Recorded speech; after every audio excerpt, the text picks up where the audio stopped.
Mesdames, Messieurs, bonsoir. Voici les titres du journal. Dans une actualité toujours dominée par le Covid-19 en ce début de semaine, il y a des perspectives inquiétantes appréhendées par le gouvernement. La montée vers le pic de l'infection au coronavirus qui mobilise les autorités vers l'aménagement d'autres sites d'accueil. Nous faisons le point dès l'entame de ce journal. La perspective pour la production locale des masques de protection et des équipements de lutte contre le Covid-19, l'annonce de l'ambassadeur d'Israël en audience à l'immeuble Étoile est également dans ce journal.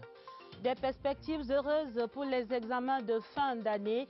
La reprise des cours par téléenseignement ce lundi, saluée par la communauté éducative. Nous entendrons parents, élèves et enseignants dans ce journal. Voilà pour les titres. La planète, de plus en plus confinée et désemparée face à la progression du coronavirus. Le Cameroun compte ce soir 658 cas confirmés de malades selon les chiffres officiels. Et ce ne serait même pas encore le pic selon les experts. On attend toujours l'atteinte de ce sommet des infections qui marquerait le virage vers la courbe descendante. Le gouvernement prépare donc des infrastructures d'accueil. Ce week-end, le ministre d'État, secrétaire général de la présidence de la République, Ferdinand Ngongo, conduisait l'évaluation de 3 nouveaux sites sur le terrain à Yaoundé. Nous faisons le point des aménagements en cours là-bas dans ce reportage de Agnès Solange à Bessolo. Ce sera l'un des plus grands chapiteaux de cet espace de près de 2000 mètres carrés réservé pour une capacité minimum de 200 lits. À ce jour, l'imposante structure métallique est déjà montée au stade de militaire. Tout le cadre est fait également, reste à couvrir avec les bâches avant de poser les planchers au sol. Une vingtaine de techniciens s'activent de jour comme de nuit pour respecter les délais de livraison de 3 jours maxi. L'ambiance est moins dynamique ici, ancien espace commercial Orca à Yaoundé, à première vue fermée. Nous insistons et nous apprenons du magasinier que les architectes qui y ont passé la nuit sont en pleine conception des espaces d'hospitalisation. Le site a été visité et l'architecte était lié avec toute son équipe. Ils ont fait 2 jours donc pour voir comment ils vont diviser et classer les chambres. Et ils nous ont confirmé qu'il y a au moins 400 chambres qui vont sortir de là. Ils ont dit qu'ils vont relancer vite. Dans une semaine, tout sera prêt. Les chambres seront divisées, tout. Dans cet espace de 9000 m², près de 400 lits seront installés. Mais déjà, quelques splits ont été livrés pour la climatisation de la salle. Et le début des travaux est imminent, selon notre interlocuteur. Sur le site de Lembe, rien à signaler ce 6 avril. Des cartons circulent ça et là. Et en dehors de quelques scènes de vie observées, aucune information ne nous a été communiquée sur cet autre site annoncé comme espace d'hospitalisation des malades du Covid-19. Pour autant, la mise sur pied de ces installations permet au Cameroun de se préparer au pic de cette crise sanitaire. Mais en attendant, il reste impératif de se protéger complètement contre le Covid-19 et l'une des mesures barrières impose à présent le port du masque. Seul hic, ces protections sont rares dans les pharmacies et on en rencontre de toutes les formes, certains en tissu, fabriqués en totale ignorance des normes. Protège-t-il donc réellement contre le virus mortel? Question ce soir à Franck Evina. Le masque dans tous ses états et partout. Administration, lieux de commerce, transport en commun, rues et hôpitaux, comme une mode imposée par le Covid-19. J'ai acheté un paquet, donc de temps en temps je t'enlève et je mets un nouveau. J'ai mon fils ici à Yaoundé qui les paye et qui me les envoie pour que je porte quand je me déplace pour venir ici. Ma femme travaille dans une structure où on ne lui donne pas facilement et quand moi je sors, je mets mon masque.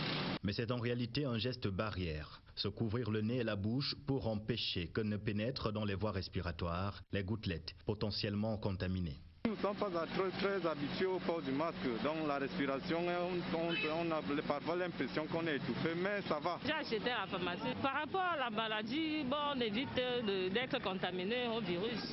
À défaut des masques normés, comme le masque chirurgical, devenu rare et hors de prix pour certains, l'on se tourne vers des alternatives locales. Cette couturière produit des centaines de masques en tissu, par semaine. Comme vous le voyez, c'est les polyester, puisque c'est léger.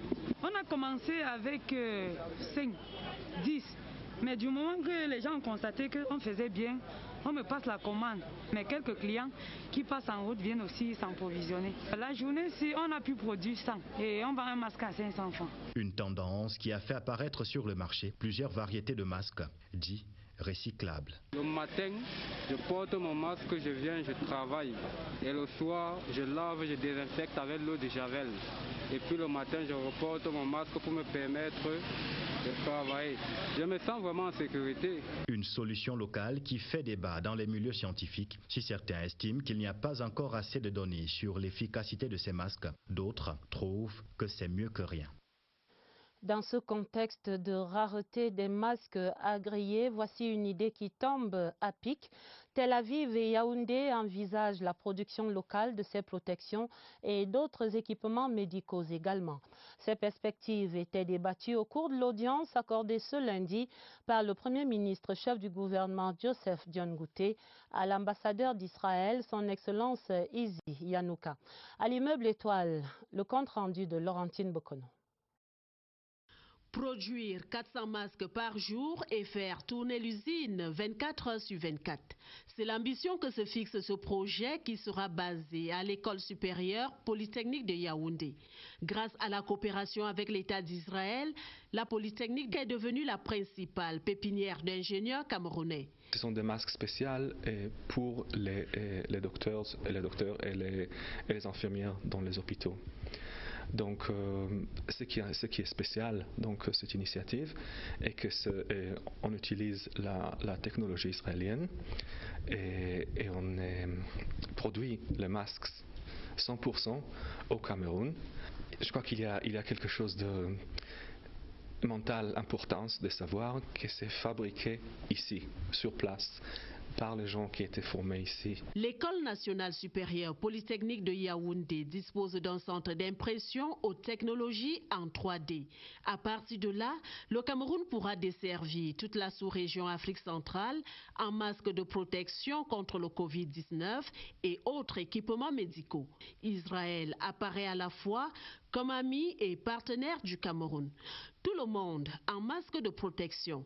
L'image a marqué l'audience de ce lundi à l'immeuble Étoile entre le Premier ministre chef du gouvernement Joseph Dion Ngouté et son hôte du jour, le tout nouvel ambassadeur d'Israël au Cameroun, son Excellence Izzy Yanouka. Les deux personnalités et leurs proches collaborateurs étaient astreints au respect des règles barrières et de distanciation en conformité avec le code social imposé par le coronavirus. Il faut dire que cette offre d'Israël permet à présent d'espérer l'amélioration du plateau technique au Cameroun, notamment en ce qui concerne l'urgence d'accroître le parc des respirateurs, des appareils très utiles en phase de difficultés respiratoires. Faisons à présent le point de la capacité actuelle dans les hôpitaux agréés de ces appareils. Les respirateurs, est-ce en nombre suffisant? C'est dans cette enquête de Lucie Colette Avoulon. Avoir la capacité réelle du nombre de respirateurs que compte la ville de Yaoundé est une question qui fâche et personne ne voudrait s'exprimer sur le sujet.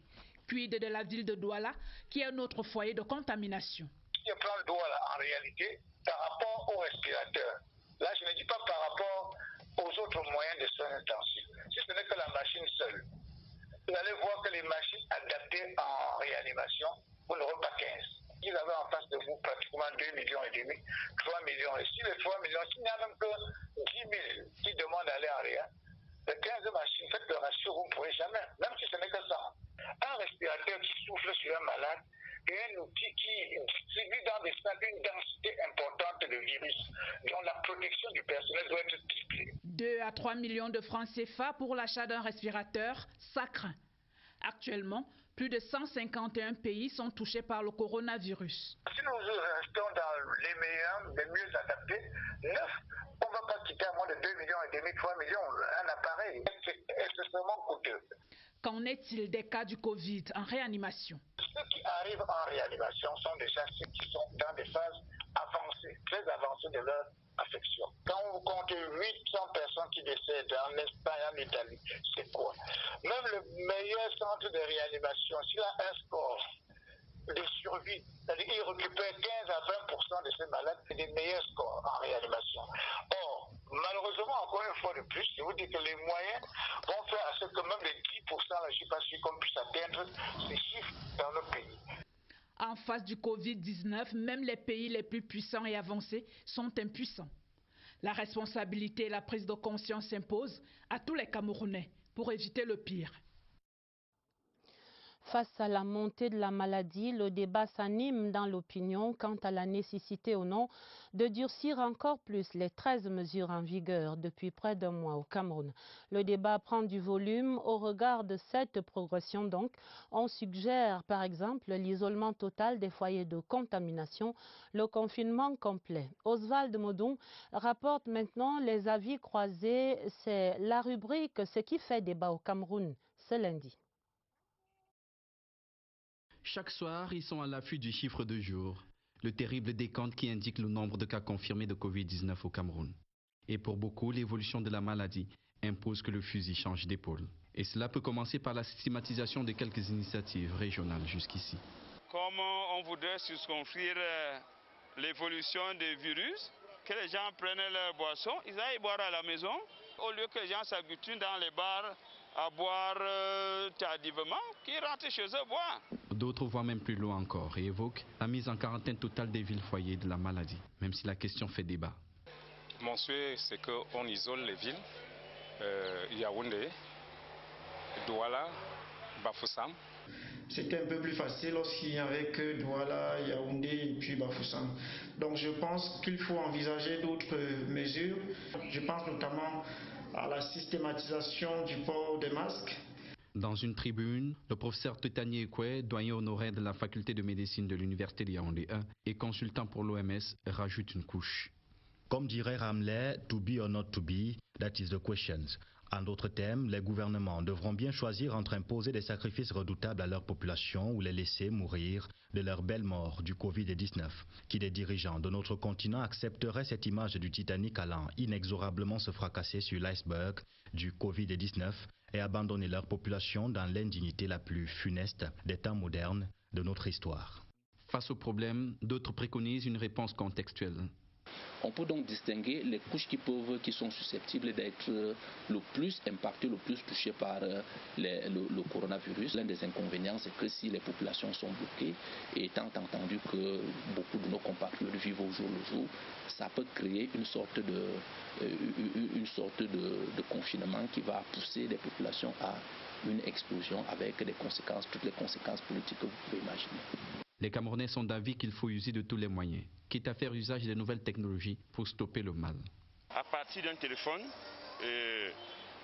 comme quelqu'un qui a un téléphone, on l'identifie par un numéro et lorsque il a été touché par la maladie ou bien il a été contaminé, on peut le localiser et savoir avec qui il était en contact et circonscrire la zone où il s'est trouvé pour qu'on sécurise la zone. Si les 13 mesures sont saluées par tous, pour une majorité, il est temps que le gouvernement monte encore d'un cran dans la lutte, tranché dans le vif, s'il le faut. Invité sur ce plateau dans un instant, Dr Jean-Gérard Mzouimela, le représentant résident de l'Union africaine au Cameroun. Avec lui, nous allons étendre ce débat donc au-delà des frontières du Cameroun, parce que l'Afrique du nord au sud, de l'est à l'ouest est maintenant touchée par la pandémie. On compte plus de 9000 cas confirmés de malades du Covid-19 dans les 51 États du continent. L'instance fêtière, l'Union africaine, est donc au cœur de cette riposte contre le coronavirus. Et avant d'entendre notre invité sur tous ces points, arrêtons-nous tout d'abord à ses bureaux, le siège régional ici à Yaoundé, où les règles d'hygiène et les mesures barrières édictées par l'OMS et le gouvernement camerounais sont respectées à la lettre. Voici la confirmation dans ce reportage de William Badier. La pluie ne saurait être un obstacle au strict respect des règles d'hygiène édictées par l'Organisation mondiale de la santé et le gouvernement camerounais. Le docteur Jean-Gérard Mesui-Mela, représentant résident de l'Union africaine pour l'Afrique centrale, veille au respect des mesures barrières afin d'empêcher la propagation du coronavirus au sein de la représentation régionale à Yaoundé. Chaque personnel reçoit des masques, c'est un peu cher, c'est vrai, bon, nous payons les masques et l'Union africaine encourage ça.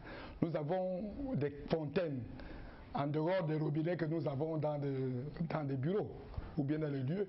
Nous avons une fontaine qui est juste à la guérite, où tout le monde est astreint à laver les mains avec le savon. Et nous avons aussi des liquides hydroalcooliques.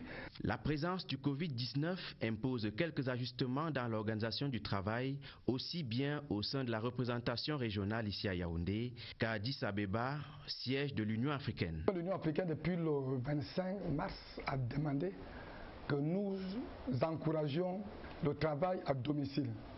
Ce n'est pas un confinement en tant que tel, mais c'est déjà ça. Nous arrivons au bureau à 10 h, nous repartons très tôt, vers midi. Nous revenons à 15 h pour repartir à 16 h.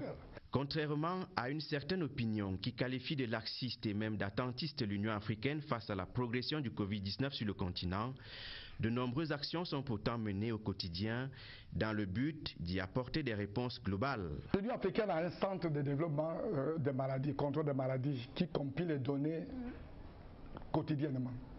Grosso modo, on n'est pas très loin de la réalité d'Afrique à partir de 16 h chaque jour. Avec plus de 9000 cas confirmés au coronavirus dans 51 États du continent, l'Union africaine, aussi discrète qu'efficace, est bel et bien au cœur d'une riposte continentale de lutte contre le Covid-19. Monsieur le représentant résident de l'Union africaine au Cameroun, bonsoir et bienvenue à ce plateau du 20h30. Bonsoir. On vous voit à l'action dans vos bureaux ici à Yaoundé, appliquant ces mesures de l'OMS. Mais quel regard jetez-vous sur la riposte du Cameroun face à cette pandémie? Merci bien, Madame Adelmala. Nous sommes très heureux d'avoir eu votre invitation. Merci. Nous sommes effectivement en train de dire ici que l'Union africaine n'a pas croisé les bras depuis que cette pandémie a été annoncée. Au niveau de notre centre de développement de contrôle des maladies, nous avons dépêché 3 personnels de très haut niveau aussi au Cameroun qui travaillent avec l'équipe d'urgence. Et ce personnel est composé de médecins, de toxicologues et des urgentistes. Ce personnel produit des conseils pour ce qui est du port de masque. J'ai vu dans votre reportage où les gens se posaient des questions sur l'acceptation de porter les masques parce que ça étouffe. Il faut bien qu'ils soient sensibilisés sur le port des masques, sur le lavage de mains, l'utilisation des liquides hydroalcooliques. Et puis, bon, voilà, se confiner, ne pas sortir quand ce n'est pas trop nécessaire. C'est ce que nous encourageons. Et nous pensons que les 13 mesures prises par le Cameroun depuis le 17 mars rentrent en droit ligne de ces mesures préconisées par l'Union africaine et en droit ligne maintenant avec l'OMS. Nous partageons effectivement avec le Cameroun toutes les directives, toutes les consignes qui ont été données et nous encourageons les populations à les respecter parce qu'il en va de notre santé, la santé de ceux que nous côtoyons au quotidien. Nous remarquons effectivement qu'il y a des difficultés par rapport à nos habitudes de rester cloîtrés, de rester sans rien faire.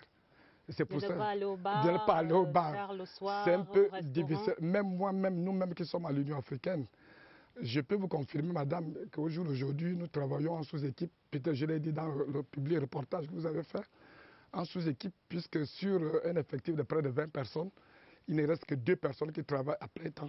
Je peux dire pas plein temps, pratiquement à mi-temps à l'Union africaine. Alors vous dites que le Cameroun fait exactement ce qu'il faut faire dans cette situation, face à cette terrible pandémie.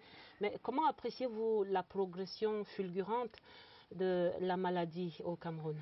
Bon, je pense que c'est pas la faute du Cameroun de ne pas avoir pris les mesures.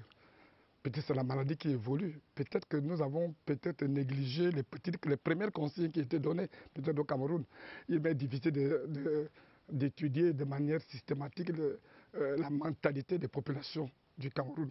Mais étant africain, je sais qu'il est difficile. Parce que, madame, je revenais de Kigali le 14 mars au Rwanda.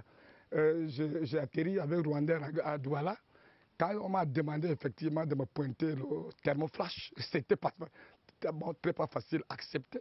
Bon, dans un premier temps, j'étais assujetti à un questionnaire très difficile à remplir où on m'a demandé de donner les numéros de téléphone. Je pense peut-être c'est pour cela que nous n'avons pas pris la mesure. S'il y a la progression, je ne dis pas que ce soit la cause. La progression peut venir du fait que nous-mêmes, on ne savait pas exactement que nous sommes en train de courir un danger quand on refusait effectivement les mesures qu'on nous demandait d'appliquer. Le Cameroun, en Afrique centrale, tient le peloton de tête, 658 cas ce soir, monsieur le représentant résident.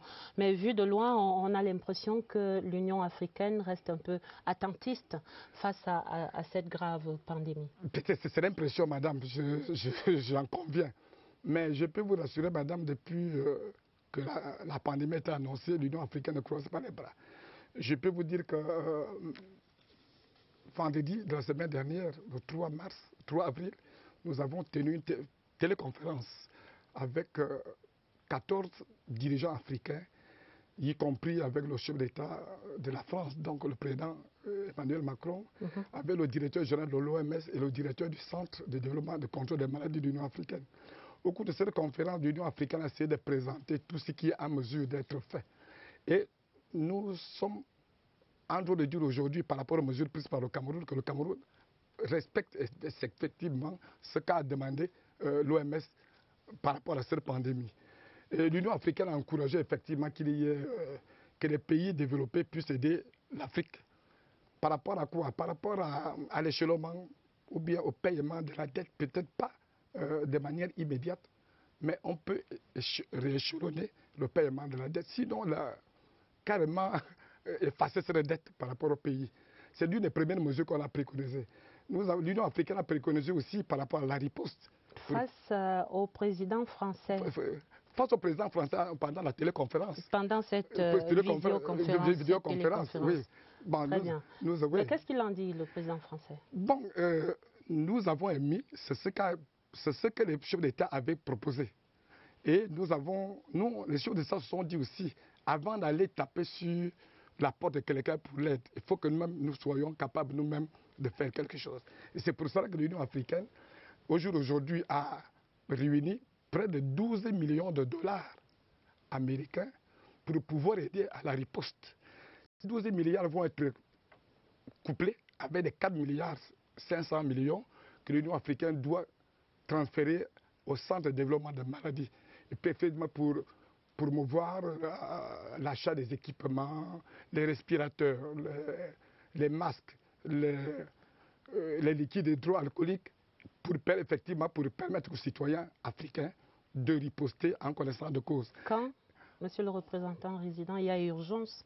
Bon, madame, je peux vous dire que je ne travaille qu'à l'esprit que, je pense, il y a une semaine, vous avez déjà eu au niveau d'un cargo d'Ethiopian Airlines déposer un certain nombre d'équipements au Cameroun.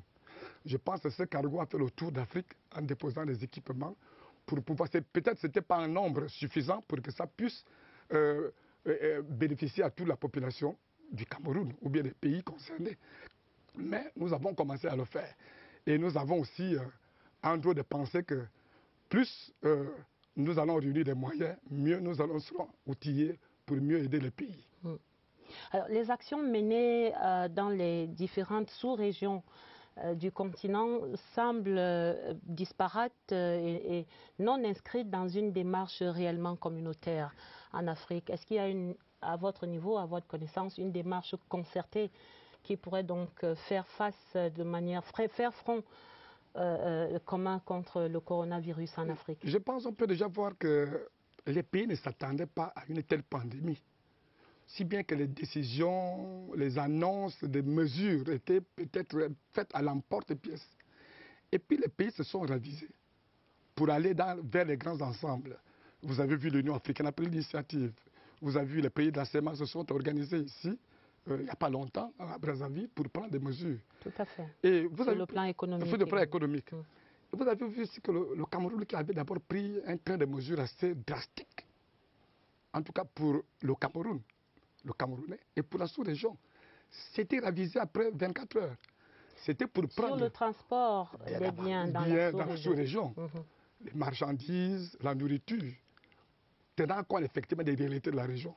Je pense qu'à partir de ce niveau, on ne peut pas dire que les pays vont en disparaître, les pays vont en tenant compte effectivement des réalités. Mais comment on peut faciliter ces transports inter-États en limitant en même temps la propagation du virus? C'est là la question. La question a été faite même dans la vidéoconférence, téléconférence qui a été tenue. Nous avons demandé de favoriser les corridors.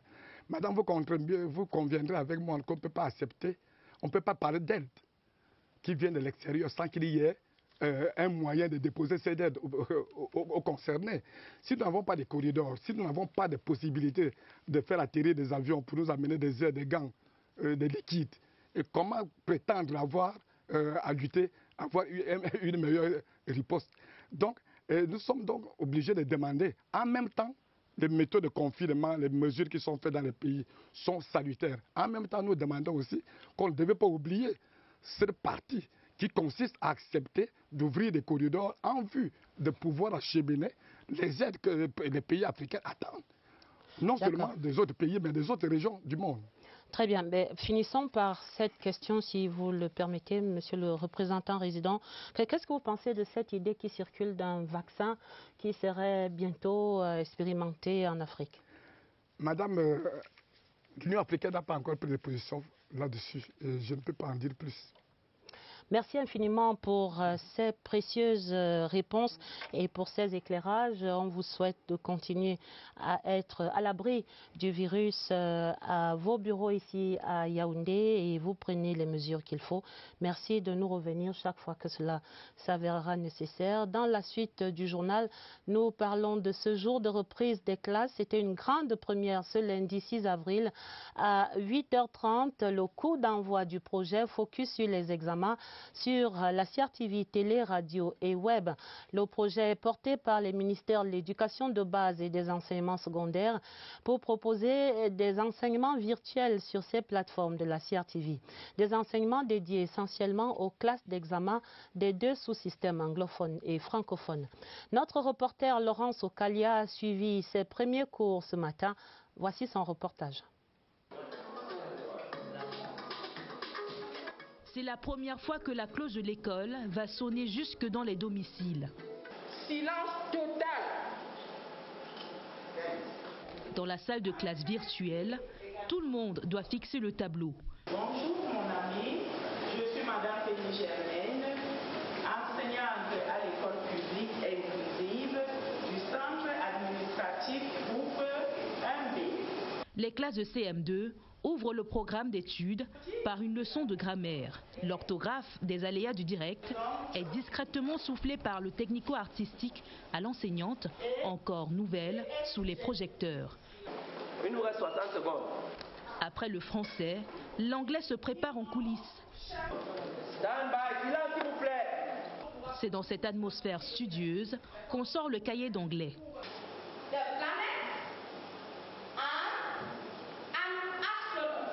Tout un voyage à travers le programme pédagogique pour permettre aux élèves d'être à la ligne. Ce programme a pour but d'assurer une continuité pédagogique à travers les plateformes de la CRTV. On va également, dans une deuxième partie de ce programme, permettre de réviser. Des efforts conjoints du ministère de l'Éducation de base, celui des enseignements secondaires et la CRTV pour affirmer que l'éducation au Cameroun, même en période de crise. Et la communauté éducative au Cameroun s'en réjouit. Les programmes d'enseignement pour l'année scolaire en cours vont donc se poursuivre malgré les mesures de lutte contre le coronavirus. Voyons à présent comment des élèves connectés sur les plateformes de la CRTV ici à Yaoundé accueillent ces téléenseignements. C'est dans ce reportage de Christelle Fouda. Les verbes conjugués dans la phrase sont s'envole, a eu et se déplace. Le téléenseignement fait ses cours dans les ménages. Le lancement du programme éducatif initié par le ministère de l'Éducation de base est diffusé sur les antennes de la CRTV de 8h30 à 9h30 et bien accueilli dans certaines familles de la capitale. Cas pratique, le petit Emmanuel et ses camarades se sont donné rendez-vous dans le domicile Elundu. Connectés, les 3 élèves suivent les leçons de grammaire et d'anglais. Ces candidats au CEP suivent avec le plus grand sérieux cet enseignement à distance. Après 1 heure, les apprenants saluent déjà l'initiative. J'ai retenu que la proposition subordonnée relative est introduite partout. Ce cours était intéressant comme si j'étais avec mon maître qui m'expliquait ce cours en classe. J'ai aimé cette leçon et j'aimerais que ça continue chaque matin pour réussir mon CEP.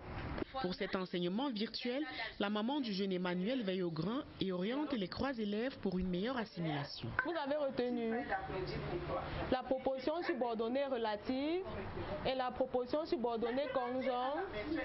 Voilà. À travers ce programme, les apprenants peuvent réagir au numéro 98. C'est ainsi dire que le coronavirus ne constitue pas un frein dans le suivi des programmes scolaires. Est introduite. À Maroa, dans l'extrême nord, élèves et parents accueillent avec soulagement ce projet de téléenseignement proposé par les ministères en charge de l'éducation. Les premiers cours dispensés ce lundi sur la CRTV ont été suivis avec enthousiasme par l'ensemble des élèves concernés par ces examens. Voici leur réaction. C'est un reportage de Abdoulaziz Amadou à Maroa. En cours d'anglais à la télévision, une grande première pour le petit Benoît Koulou, élève à l'école privée laïque La Référence. Ce matin, madame nous a enseigné le cours sur le opposé. 2 semaines après la suspension des cours due à l'épidémie de coronavirus, Benoît et ses frères sont fiers aujourd'hui de renouer avec l'école grâce à la CRTV.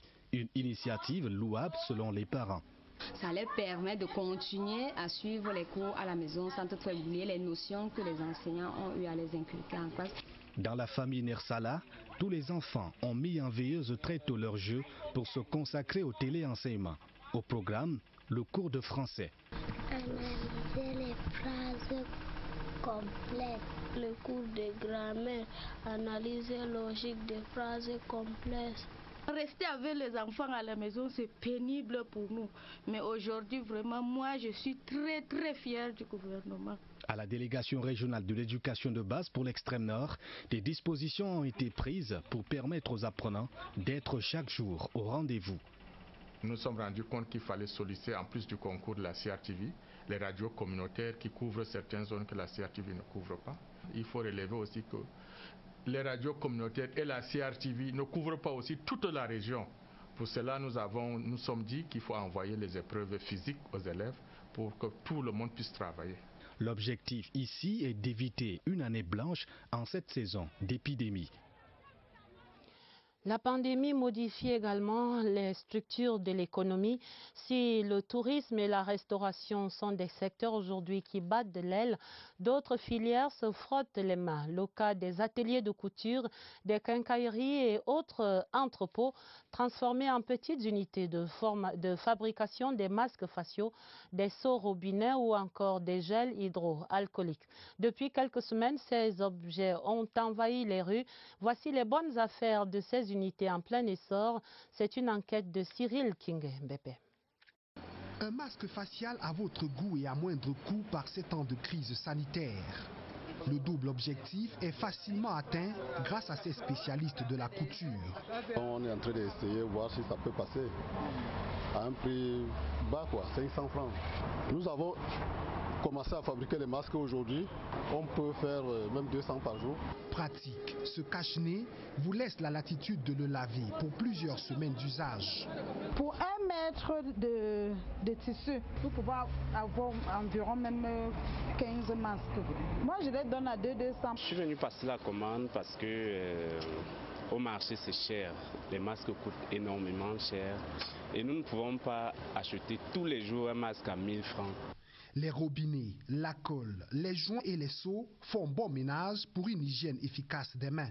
Quand ça me revient à 4500, je peux le vendre à 5000. Les prix ont changé à la hausse. Avant le virus, nous on achetait les robinets ici, même à 800 ou 3000 francs. Maintenant là tu te retrouves dans les quincailleries, maintenant tu achètes ça même à 1500 voire 2500. Des activités qui ont connu un regain en cette saison du Covid-19. Dans le même cadre, l'on range les gels hydroalcooliques fabriqués localement. J'ai vu que c'était fabriqué localement et j'ai essayé sur mes mains et qu'il y avait vraiment de l'alcool là. C'est pas pâteux, ça nettoie vraiment. Les deux m'ont coûté 2500. Je crois qu'en pharmacie ça serait plus. Se protéger du coronavirus à tout prix dépend de l'économie et en tire un avantage certain. Des métiers jadis négligés se classent aujourd'hui en avant-scène. Allons à présent faire le point au centre des opérations d'urgence au quartier Messa ici à Yaoundé. Nous allons prendre la dernière actualité, des réponses à ces questions que vous vous posez encore ce soir au sujet du coronavirus. Nous y retrouvons notre correspondant sur place ce soir, Romuald Ntwisse-Ngok. Bonsoir, vous êtes en compagnie du docteur Linda Esso et les réponses et les questions. Au centre des opérations d'urgence ici à Yaoundé, c'est le point névralgique de la lutte contre le Covid-19 au Cameroun. C'est le 30e jour de mobilisation pour cette structure qui coordonne les opérations de près de 550 personnels mobilisés sur le terrain et ici au siège. Pour faire le point ce soir, nous sommes en compagnie du docteur Linda Esso, qui, je le rappelle, est sous-directeur de la lutte contre les épidémies et les pandémies au ministère de la Santé publique. Docteur, bonsoir. Bonsoir. Alors, dites-nous, rendu à l'heure qu'il est, quelles sont et la cartographie et les dernières informations que vous pouvez mettre à la disposition du public sur le Covid-19 au Cameroun? À ce jour, 30 jours après avoir détecté le premier cas de Covid-19 au Cameroun, 5 régions sont actuellement touchées. Comme on le savait, les 2 premiers cas étaient à Yaoundé dans la région du centre. À ce jour, nous avons des cas aussi bien dans la région du centre qu'au littoral, que dans l'ouest, le sud et le sud-ouest. Cependant, nos équipes restent mobilisées aussi bien au niveau central et au niveau régional, où même les autorités administratives ont pris le taureau à bras le corps pour pouvoir venir à bout de cette épidémie. Docteur, les tests et le retrait même des résultats posent encore beaucoup de problèmes à de nombreux Camerounais. Nous espérons que vous êtes au courant de cette situation. Qu'est-ce qui est fait à votre niveau, au niveau du dispositif de riposte, pour pallier cette difficulté? Dès le début de l'épidémie, le Centre Pasteur de Yaoundé était le seul laboratoire habilité à faire le diagnostic du Covid-19 au Cameroun. Mais avec l'évolution de la situation et le nombre de prélèvements de plus en plus élevé à examiner, nous tendons à aller vers une décentralisation de ce diagnostic-là. Certaines régions telles le littoral et l'ouest et même la région du nord sont en train d'être capacitées. D'ailleurs, des résultats sont déjà examinés au niveau de la ville de Douala pour pouvoir faire le diagnostic. Et cette opération-là va aller grandissant pour que même dans la ville de Yaoundé, plusieurs autres laboratoires puissent faire le diagnostic de la maladie. Et ceci explique certainement cela, sans doute par désespoir ou par désarroi. Certaines personnes sont obligées de s'adresser aux cliniques avec des résultats et des conséquences que nous connaissons. Est-ce que les cliniques sont une adresse recommandée dans le dispositif de riposte?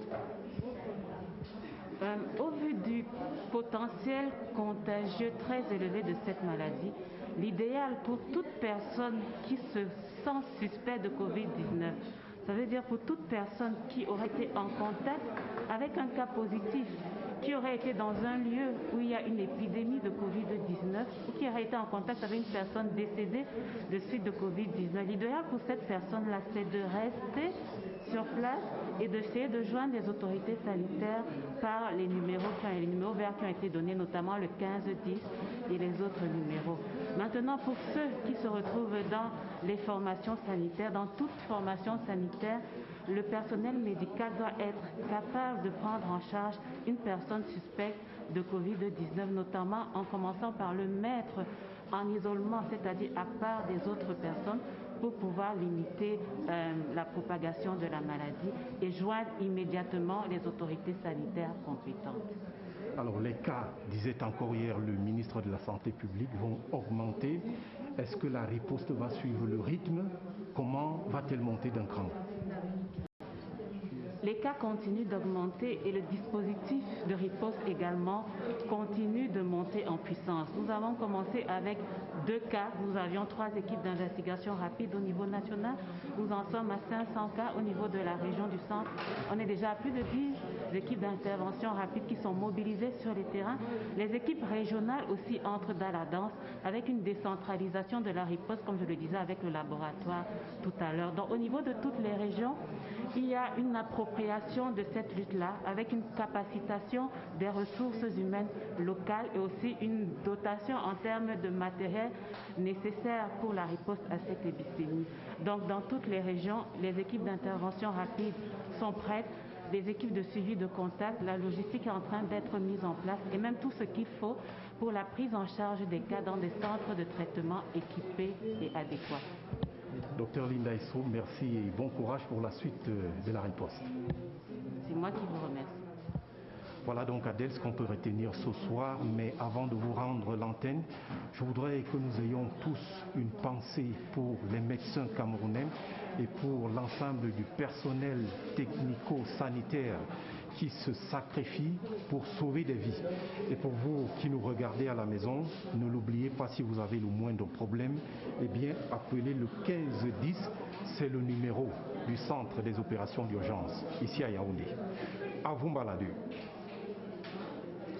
Merci infiniment Romuald, merci au docteur Linda Esso ce soir.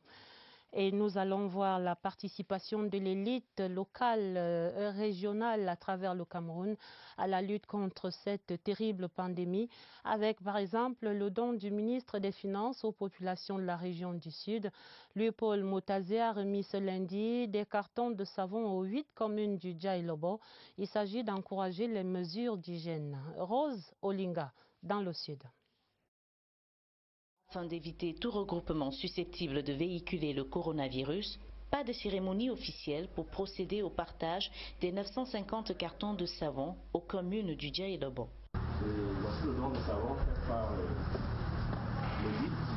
Notifiés par le geste que vient de poser le ministre Louis-Paul Motazeux, les maires des 8 communes viennent récupérer tour à tour leur lot défini au prorata de leur population. Nous remercions grandement notre aîné, notre frère, d'avoir ce regard, cette sollicitude envers les populations de sa localité d'origine.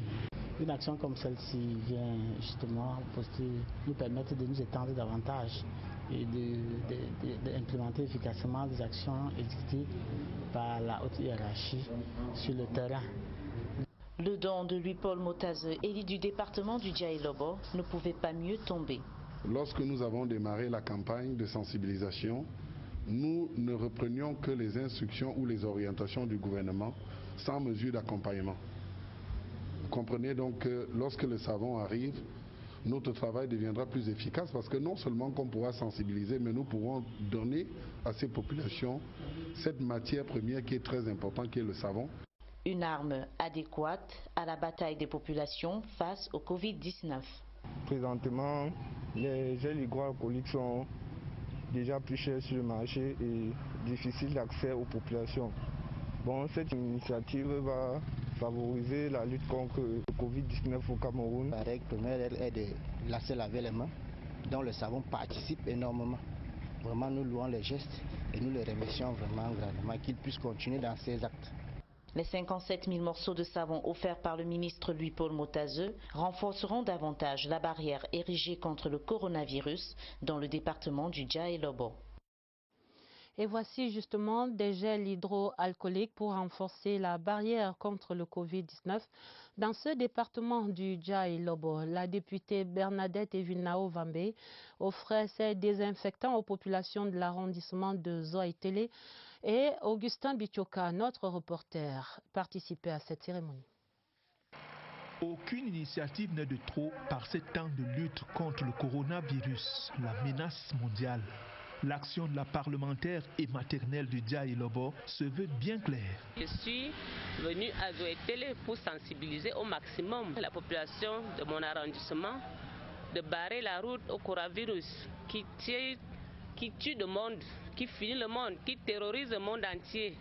Si nous, à Zoaïtélé, on n'a pas encore cas déclaré, qu'on fasse un effort de bloquer la route hermétiquement, Ce paquet de désinfectant est composé du gel, d'un seau pour contenir de l'eau propre, du savon et autres cache-nez et destiné aux structures de santé et services publics de l'arrondissement de Zoétélé. L'accompagnement des mesures gouvernementales par ce geste de cœur est bien accueilli par les bénéficiaires. Je dis merci pour le matériel et nous devons lutter contre cette pandémie-là. D'autres actions similaires sont attendues pour freiner la propagation de la pandémie qui reste une réalité. Tout ce que l'honorable est en train de faire s'inscrit en droite ligne des mesures gouvernementales qui ont été prescrites par le chef de l'État. Nous, en tant que les autorités administratives, nous sommes des exécutants et nous veillons. Plus que jamais, prévenir vaut mieux que guérir. Dans la région du littoral, les stratégies de lutte se diversifient contre la pandémie. Des équipes du ministère de la Santé publique sont désormais sur le terrain à Douala à la rencontre des populations sur leur lieu de vie. L'objectif est bien sûr d'apporter des informations vitales sur la maladie à coronavirus. Retrouvons dans cette caravane notre correspondante là-bas, Gaëlle Moudi-Ondedi. Au marché central de Douala ce lundi, la frénésie habituelle ne s'arrête pas. La réalité du Covid est pourtant là. Alors, la lutte se déporte entre les étalages. Pour éviter de contaminer les autres, éviter des accolades, des embrassades.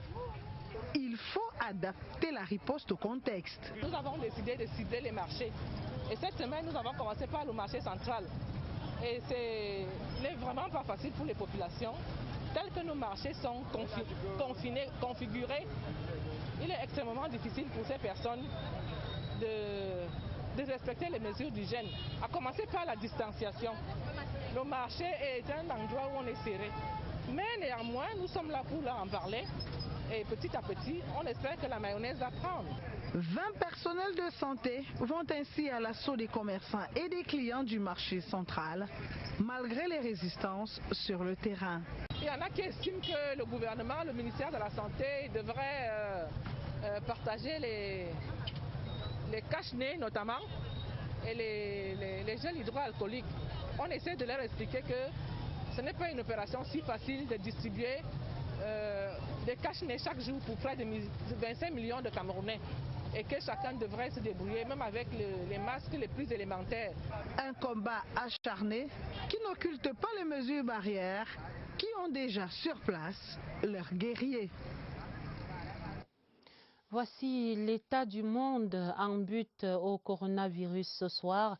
Les États-Unis approchent la barre funeste des 10 000 morts pendant qu'on note un léger recul en Europe. L'Afrique entre dans la phase ascendante. Étienne Pascal Azegue fait la revue. Le confinement a payé en Espagne. Deuxième pays le plus endeuillé, la contagion continue de ralentir. 637 morts en 24 heures, c'est le chiffre le plus bas depuis près de 2 semaines.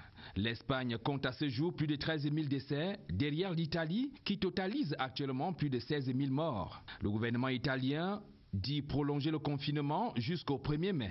La France connaît aussi une régression sur le nombre de décès, soit un peu plus de 8 000. La tendance est à l'inverse au Royaume-Uni qui vient de passer la barre des 5 000 morts. L'on annonce ici un durcissement des conditions du confinement. Le ministre des Sports, par exemple, parle de l'interdiction de toute activité sportive en Angleterre. Les États-Unis s'attendent à vivre la semaine la plus difficile. Le pays de Donald Trump est actuellement le plus contaminé au virus Covid-19 dans le monde, avec plus de 350 000 cas confirmés, soit 10 000 décès enregistrés. En Afrique, l'Algérie mène le peloton du nombre de décès avec 173, tandis que l'Afrique du Sud enregistre plus de cas confirmés, soit 1655. À côté de cette cartographie macabre dans le monde, il y a des lueurs d'espoir dans la lutte contre le Covid-19, avec plus de 275 000 patients rétablis. Le coronavirus affecte aujourd'hui 209 pays à travers le monde avec déjà plus d'1 275 000 cas confirmés. Un bilan qui impose plus que jamais le respect des règles d'hygiène prescrites par l'Organisation mondiale de la santé. Et dans la lutte contre l'insécurité à l'extrême nord Cameroun, Nous changeons totalement de sujet et nous vous donnons lecture de ce communiqué de presse du ministre délégué à la présidence chargé de la Défense qui communique le dimanche 5 avril, c'est-à-dire hier aux environs de 22 h, 2 jeunes garçons se sont retrouvés sous un lampadaire situé à proximité de la chefferie traditionnelle du quartier Blama Kamsoulou, agglomération d'Amchidé, c'est dans le département du Mayo-Sava, dans cette région de l'extrême nord. Ils arboraient des charges explosives qu'ils ont aussitôt actionnées. L'explosion simultanée va s'aimer la mort et la désolation parmi les personnes présentes sur les lieux. Le bilan humain de cette macabre attaque est le suivant: 10 morts civils dont les deux kamikazes, 14 blessés dont 10 graves. Tous les blessés ont été évacués à l'hôpital de district de Mora. Les recherches et l'exploitation des survivants de ce drame ont permis d'établir avec certitude qu'il s'agit d'un attentat kamikaze. L'enquête ouverte par les autorités administratives locales et les forces de défense et de sécurité permettra de préciser les contours de cet attentat. C'est un communiqué signé par le ministre de la Défense, délégué à la présidence chargée de la Défense, donc Betty Assomo. Joseph. Parlons économie à présent et plus que 2 jours maintenant et ce sera le kick-off pour la première adjudication des émissions des titres du Trésor pour le compte de l'année 2020. Montant à mobiliser à la fin de cette opération 220 milliards dont 100 milliards attendus. Lors de la première adjudication, ce sera après-demain, mercredi 8 avril. Alors que les sous-systèmes se poursuivent, alors que ces mécanismes continuent donc, intéressons-nous ce soir au profil de ces placements et de ceux qui sont maintenant en train d'entreprendre ces opérations. C'est dans ces explications de Lucrèce Mebenga.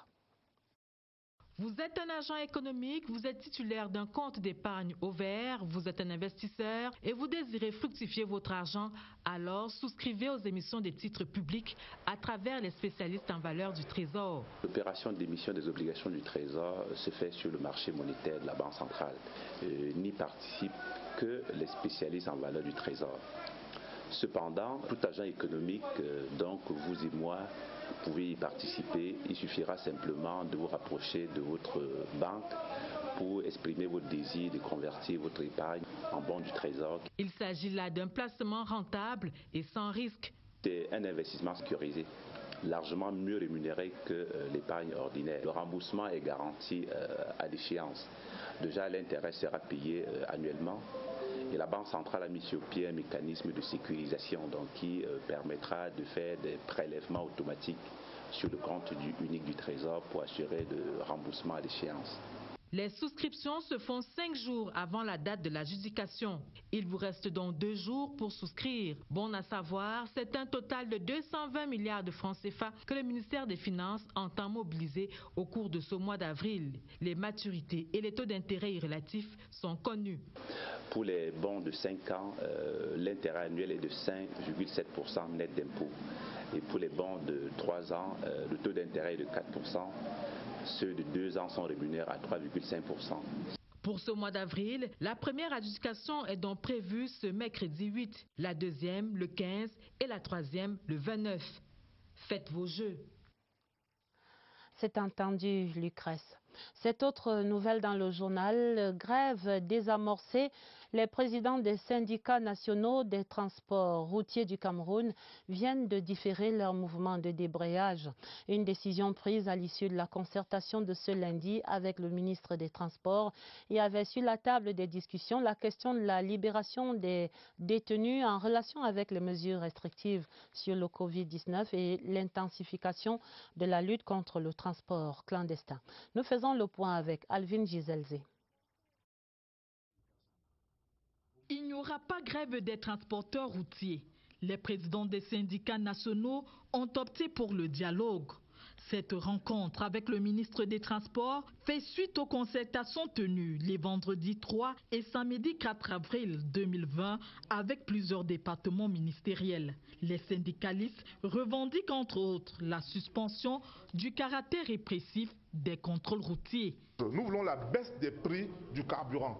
Et vous savez que ce n'est pas du ressort du ministre des Transports, c'est du ressort, n'est-ce pas, du ministre du Commerce. Nous voulons, n'est-ce pas, la limitation de la contraction et de la propagation de la maladie par la distribution d'un kit sanitaire à tout véhicule affecté au transport des voyageurs. Et ça, c'est le ministre de la Santé. Nous voulons, n'est-ce pas, la levée des barrières de péage routier. Nous voulons le gel des paiements de toute taxe afférente au transport public de voyageurs. Et ça relève, n'est-ce pas, du Minevel. Des revendications légitimes, selon Jean-Ernest Matsenanga-Lebibere.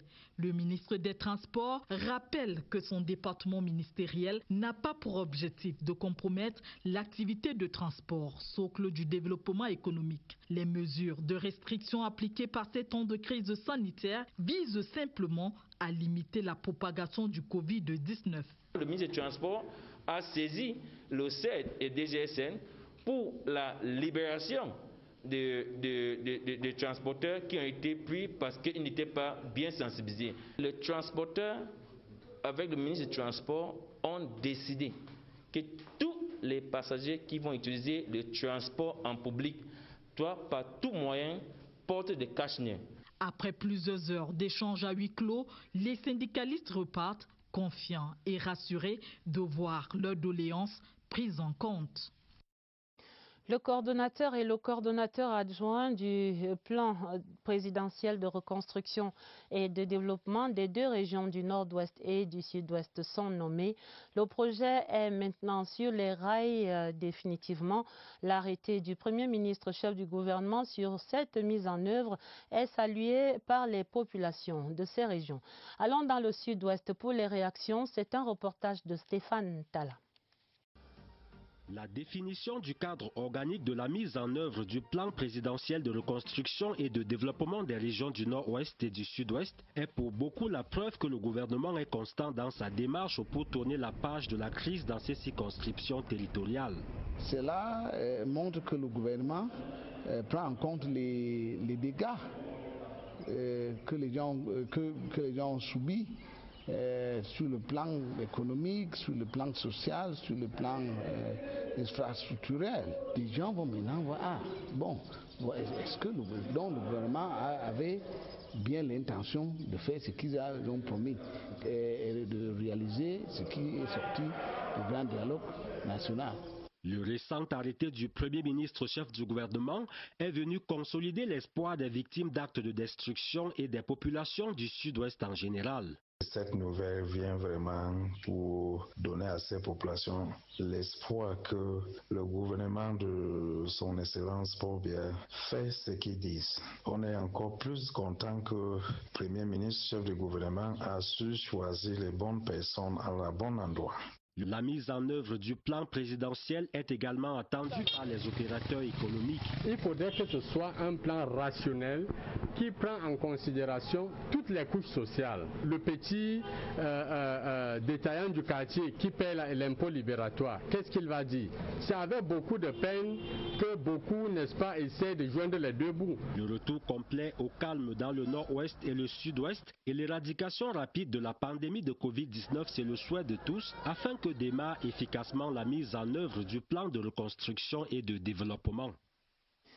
Les dernières nouvelles au Sénat pour finir. Il y a 3 projets de loi en examen sur la table des sénateurs et ce lundi, le projet de loi autorisant le président de la République à ratifier le traité révisé qui institue la communauté économique des États de l'Afrique centrale était défendu par le ministre de l'Économie. Nous faisons le point avec Mathieu Kemgo. Devant la commission des affaires étrangères, présidée par Fondo Ganyonga III, le ministre de l'économie, de la planification et de l'aménagement du territoire a montré l'importance de la ratification par le président de la République du traité révisé instituant la communauté économique des États de l'Afrique centrale, CEEAC. Entre autres avantages, ce texte permettra au Cameroun de présenter des candidatures au poste de responsabilité au sein de la nouvelle CEEAC. Les sénateurs membres de cette commission y ont également vu plusieurs avantages. Il intègre tout ce qu'il y a comme innovation en matière économique, en matière de circulation des hommes et des biens, en matière d'environnement. Il y a un très grand marché de plus de 180 millions d'habitants, s'il vous plaît, qui peuvent faire bouger l'économie dans l'Afrique centrale. Donc pour nous, c'est très important qu'on puisse ratifier ce projet de loi pour faire bouger l'économie. Autre projet de loi, celui défendu par le ministre délégué auprès du ministre des Transports, Njoya Zakariaou. Ce texte autorise le président de la République à procéder à l'adhésion du Cameroun à la Convention internationale pour le contrôle et la gestion des eaux de ballast et sédiments des navires, un texte qui vise à tout mettre en œuvre pour que le secteur des transports maritimes soit sûr, sans danger et respectueux de l'environnement. Enfin, le projet de loi autorisant le président de la République à ratifier le traité révisé de la conférence interafricaine de la prévoyance sociale. Les travaux en commission ont été précédés de la conférence des présidents au cours de laquelle ces 3 textes ont été approuvés avant d'être communiqués à l'ensemble des sénateurs au cours d'une plénière présidée par Marcel Nyandifendi, président du Sénat. Et voilà qui met un terme à ce 20h30, une édition rallongée par la dernière actualité sur le coronavirus. Le journal était préparé avec la collaboration de Marlise et Noambarga Oumou et de Augusta Ngononga. Il y aura un autre journal sur cette antenne présenté par Elvis Teke et Sadou Mamoudou à minuit. Retrouvez immédiatement après ce 20h30 Yves-Marc Mozo et son invité, le ministre de la Recherche scientifique et de l'Innovation, Madame le ministre Madeleine Tchenté et Yves-Marc Modjo vont donc faire le point des dernières avancées de la recherche sur le Covid-19. Je vous quitte encore ce soir sur ces images de sensibilisation sur la pandémie. Prenez soin de vous. Très belle soirée sur la CRTV et à demain 20h30. Le coronavirus est une réalité. Protect yourself. Don't be so